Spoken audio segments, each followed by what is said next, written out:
Savais-tu qu'il a existé un roi africain qui a découvert l'Amérique près de 200 ans avant Christophe Colomb et dont on ne t'a jamais parlé à l'école? Regarde jusqu'à la fin pour savoir de qui il s'agit. Sur les terres brûlantes d'Afrique de l'Ouest, un empire dominait l'or, le commerce et l'imagination du monde, l'empire du Mali. Ses routes traversaient le désert, ses villes faisaient devenir des marchands de continents entiers, et son nom inspirait le respect jusque dans les grandes capitales. Son souverain contrôlait une richesse que même les milliardaires d'aujourd'hui peineraient à imaginer. Des mines d'or, des caravanes interminables, des villes lumineuses au bord du fleuve Niger. Et pourtant, un jour, ce roi a tout abandonné. Il a quitté son trône, sa couronne, son pouvoir, pour une seule obsession, traverser l'océan. 2000 navires. 2000. Lancés vers l'inconnu, près de 2 siècles avant Christophe Colomb. Et l'histoire officielle, celle qu'on enseigne à l'école, n'en parle presque jamais. Qui était vraiment Aboubakari II? A-t-il découvert l'Amérique avant Colomb? Et pourquoi a-t-il disparu des livres d'histoire? Reste jusqu'au bout, car ce voyage pourrait bien changer ta façon de voir la grandeur de l'Afrique. Au XIVe siècle, au cœur de l'Afrique de l'Ouest, l'empire du Mali règne sur une grande partie du Sahel. C'est un empire de fleuves et de routes de sable, un empire où circulent l'or, le sel, les idées et les croyances. Ces villes brillent comme des constellations dans la nuit du désert. Tombouctou, carrefour du savoir. Gao, cité marchande. Niani, cœur politique et symbole du pouvoir. Cœur. Dans ces villes, les mosquées se dressent, les savants recopient des manuscrits, les marchands négocient les lingots d'or. Au sommet de cette pyramide de richesses et de peuples, un titre, Mansa, le roi des rois, celui qui dirige non seulement des terres, mais aussi les routes qui relient l'Afrique à l'Orient. Avant que le nom de Mansa Moussa ne résonne dans le monde entier, un autre souverain occupe ce trône, Aboubakari II. Son règne est moins connu, ses décisions moins racontées, mais l'une d'elles, si elle est fidèle au récit, le place parmi les souverains les plus audacieux de l'histoire. On raconte qu'Aboubakari II n'était pas seulement un administrateur ou un guerrier. Il était hanté par une question simple, mais d'une puissance extraordinaire. Que se cache-t-il au-delà de cet océan sans fin, là où le soleil disparaît le soir? Tandis que d'autres rois bâtissent des palais ou agrandissent les frontières par la guerre, lui, il regarde l'horizon. Il écoute les marins parler de courants étranges, il interroge les voyageurs sur des terres lointaines. L'idée germe, grandit, devient une obsession. Et si l'Empire du Mali pouvait atteindre les rives inconnues de LC Ouest? Un jour, cette obsession devient décision. Une décision que l'histoire aurait dû graver en lettres d'or. Aboubakari II ordonne la préparation d'une flotte. Pas quelques navires isolés, pas une simple mission d'exploration, une véritable armada. Des charpentiers se mettent à l'œuvre, on coupe le bois, on renforce les coques, on tresse les cordages. Des navigateurs, des rameurs, des soldats, des artisans sont rassemblés. Les bateaux sont chargés de vivres, d'eau, d'or pour le troc et de provisions pour affronter des mois loin de toute terre connue. Les chiffres rapportés par les chroniqueurs parlent de centaines de navires pour cette première expédition. Une flotte africaine, prête à quitter le continent non pas par le désert, mais par l'océan. Le jour du départ, les rives sont noires de monde. Les tambours accompagnent le mouvement lent des embarcations qui glissent vers le large. Aboubakari II ne monte pas encore à bord.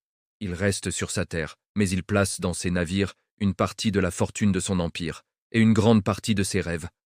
Sa consigne est claire. Naviguez jusqu'à ce que vous rencontriez un courant qui vous emporte. Suivez-le. Revenez ensuite et racontez-moi ce que vous aurez vu. Les navires tournent le dos aux côtes africaines. Peu à peu, les silhouettes s'éloignent, se fondent dans l'horizon, puis disparaissent. Le temps passe, les saisons changent. Mais une question silencieuse flotte au-dessus du palais. Reviendront-ils? Des semaines se transforment en mois. Puis enfin, un jour, un navire apparaît à l'horizon. Un seul. À bord, un survivant. Il raconte. Il parle d'un courant puissant, irrésistible, rencontré en plein océan. Il décrit des navires happés un à un, engloutis dans l'inconnu. Il dit que la flotte entière s'est laissée entraîner et qu'aucun d'eux n'a reparu. N'importe quel souverain, à cet instant, aurait conclu « L'océan n'est pas pour nous ». Aboubakari II, lui, fait le choix inverse. Ce récit ne l'effraie pas, il le fascine. Là où d'autres voient un avertissement, il voit un appel. Ce courant mystérieux ne devient pas un obstacle, mais une route. Une route qu'il veut désormais suivre lui-même. Alors, il prend une décision radicale, presque incompréhensible pour un roi de son temps. Il abdique. Il transmet le trône, le pouvoir, à son successeur, Mansa Moussa. Et lui, l'ancien souverain, se prépare à devenir autre chose, un voyageur, un explorateur, un homme prêt à risquer sa vie pour une idée. Une deuxième flotte est rassemblée. Plus grande encore, disent certains récits. Cette fois, il monte à bord. On peut imaginer ce moment. Le roi qui quitte son palais pour la dernière fois, les conseillers partagés entre incompréhension et admiration, les habitants qui voient leur ancien souverain s'éloigner sur un navire, non pas en fuyant, non pas en exil, mais par choix. La flotte s'avance sur les flots, le vent gonfle les voiles, et au bout d'un moment, plus rien ne sépare ces hommes du reste du monde, si ce n'est l'eau, le ciel et ce mystérieux courant. C'est la dernière fois que l'Afrique voit Aboubakari II. À partir de là, l'histoire se tait. Le roi explorateur et sa flotte disparaissent dans le silence des siècles. Des années plus tard, Mansa Moussa, son successeur, fait parler de lui dans tout le monde méditerranéen. En 1324, il entreprend un pèlerinage spectaculaire vers la Mecque. Son passage en Égypte laisse une impression durable. Il distribue tant d'or et or que le prix du métal précieux en est perturbé pendant des années. C'est là, en Égypte, qu'un érudit, Al-Oumari, consigne ce que lui rapporte un proche de Mansa Moussa. Selon ce témoignage, le prédécesseur de Moussa, c'est-à-dire Aboubakari II, aurait lancé une immense expédition vers l'ouest et ne serait jamais revenu. Voilà la seule source écrite directe que nous ayons sur cette histoire. Un témoignage rapporté, transmis par un érudit arabe plusieurs années après les faits. Alors, que s'est-il passé? Les navires ont-ils été engloutis par une tempête? Ou bien, certains ont-ils atteint une autre terre? Une terre que l'Europe appellera plus tard Amérique? Depuis des décennies, des chercheurs débattent de cette question. Certains soutiennent que des navigateurs d'Afrique de l'Égypte, Ouest, ont pu atteindre le continent américain avant Christophe Colomb.